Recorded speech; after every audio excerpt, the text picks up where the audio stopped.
Graças a Deus. Hoje estamos aqui para a glória de Deus com o tema abençoado: Leis de Guerra Espirituais.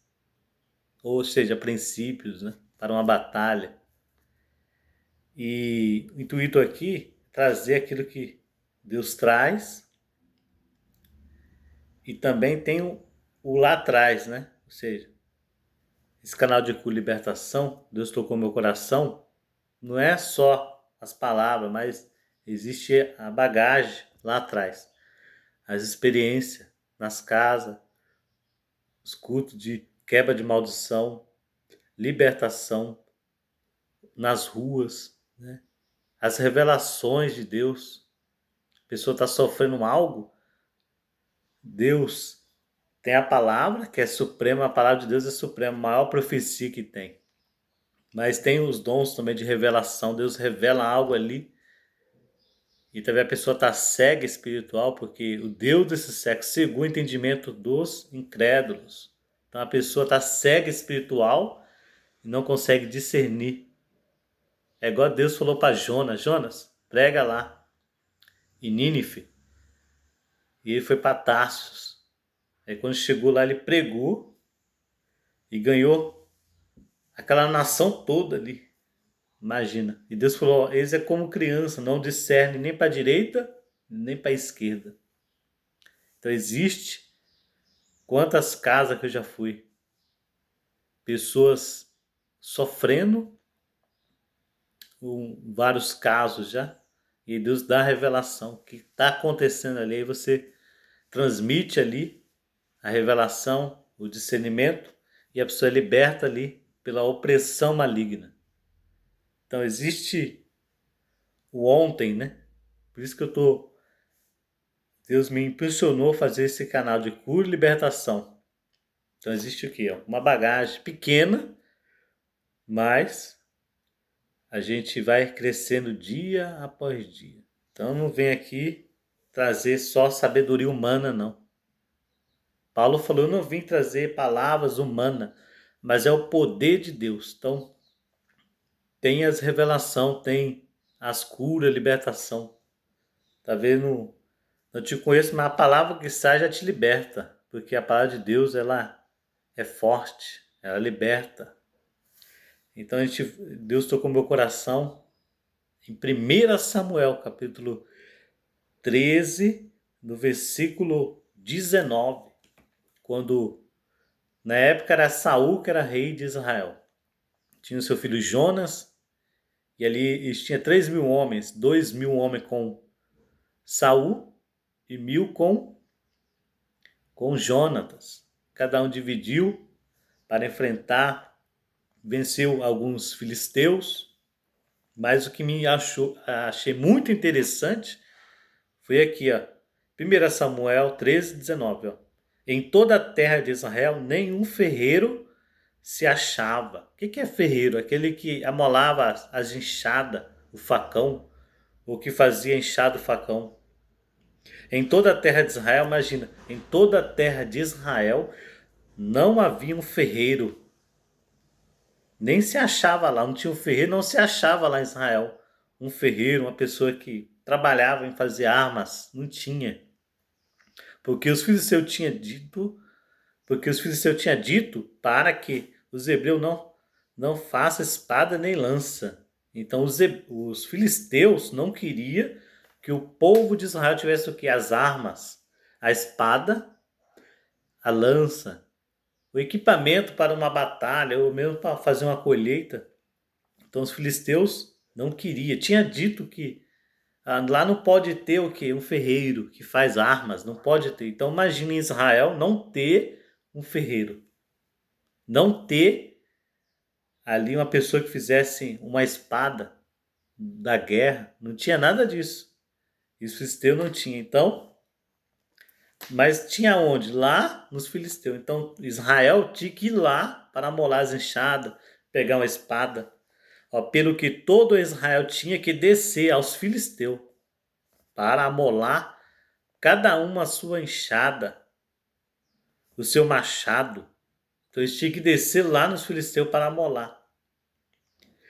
E é muito interessante, você imaginou só isso? O povo de Israel não tinha, porque o próprio Deus era a arma deles, né? Por isso que não tinha. Mas é muito interessante você ver que os filisteus não queria que tivesse uma pessoa ali preparada para isso. E hoje vemos mesmo que o inimigo não quer que seja uma pessoa diferenciada. O inimigo quer que todo mundo seja mesmo nível, ninguém, o quê? Subir ali para a obra de Deus. Ter uma sabedoria, ter um discernimento, o inimigo não quer. E tem gente também que é morrido de inveja e não quer também. Essa é a realidade.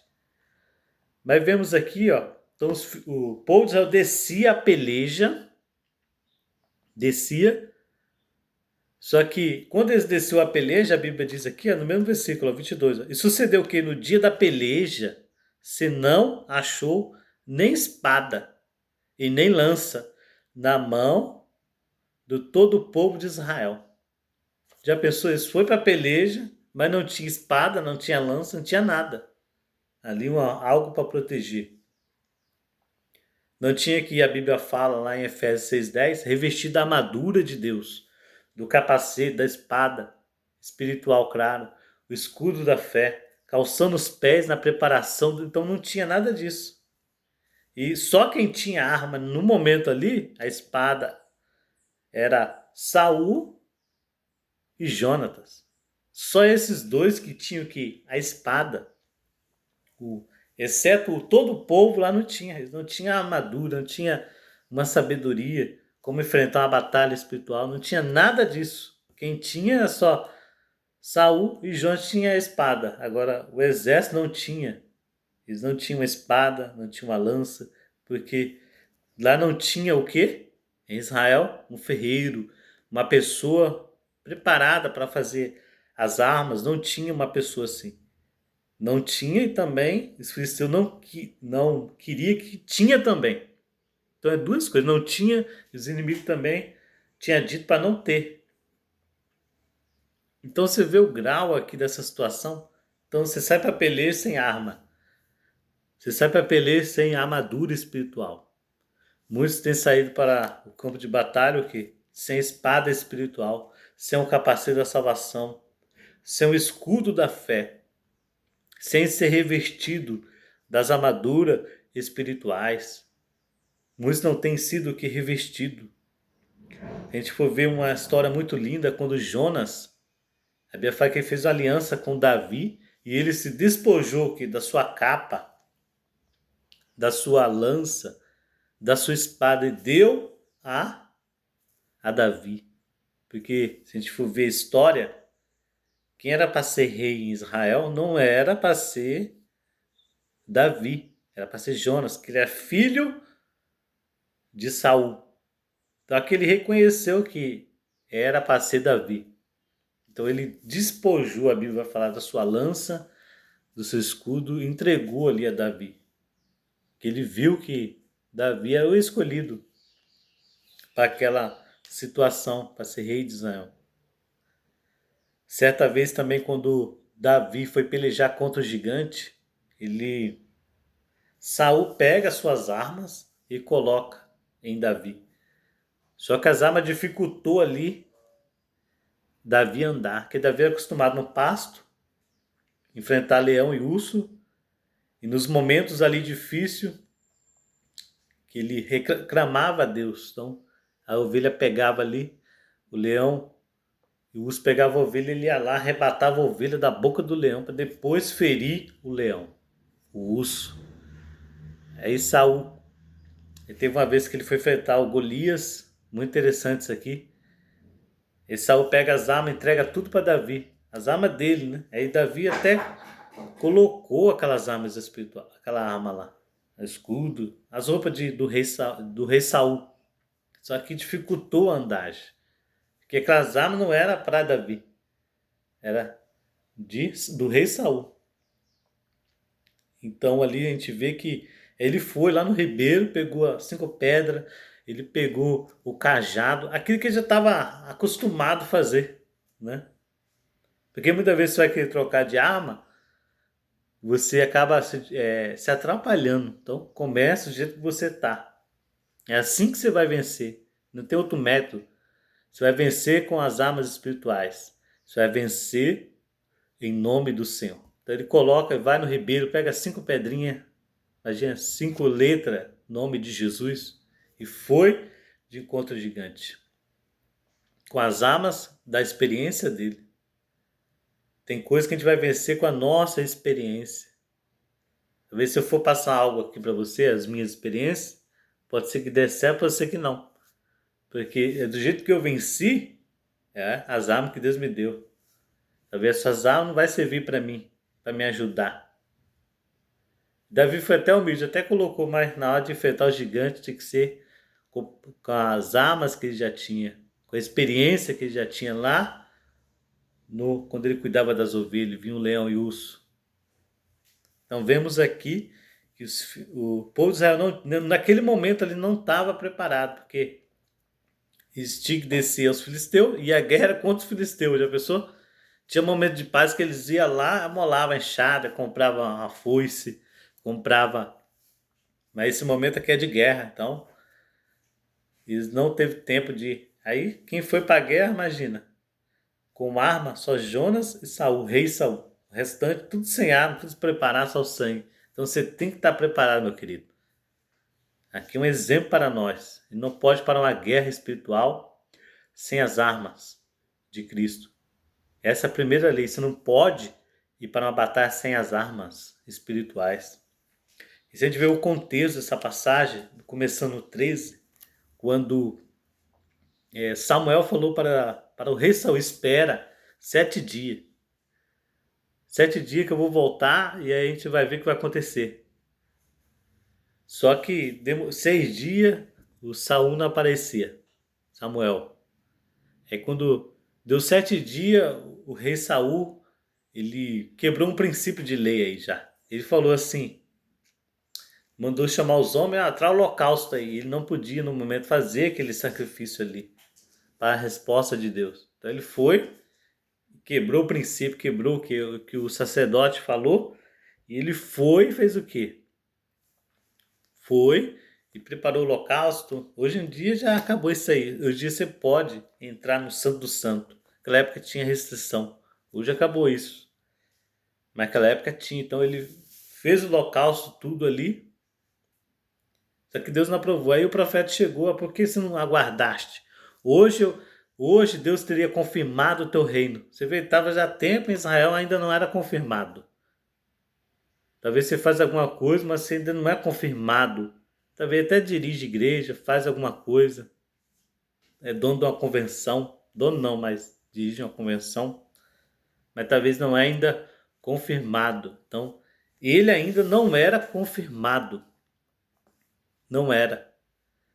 Ia ser confirmado, mas pela desobediência não foi confirmado para o reino do céu. E Deus foi já escolher outro. Melhor que tu ainda. É segundo o meu coração. Então a gente vê aqui outra passagem muito interessante. Essa palavra muito forte é em Jeremias 51, 20. Olha, diz assim, tu és o meu martelo e minhas armas de guerra, e contigo despedaçarei as nações, e contigo despedaçarei os reinos. Olha o que Deus falou ali para Jeremias, tu és o meu martelo, Jeremias. Tu és o meu martelo e minhas armas de guerra. E contigo, Deus não faz nada sozinho. Deus fala, e contigo despedaçarei as nações, e contigo despedaçarei os reinos. E contigo despedaçarei os cavalos e os seus cavaleiros. E contigo despedaçarei os carros e o que vai nele. É muito interessante aqui, Através do profeta Jeremias, Deus era com ele tão forte. Uma palavra que a gente vai estar falando muito forte do seu coração agora. Aqui, É muito fácil esse versículo. Jeremias aqui, 18, olha que forte, 1,18. Porque eis que te ponho hoje por cidade forte, e por coluna de ferro, e por muros de bronze, contra toda a terra de Israel, contra os reis de Judá, contra os seus príncipes.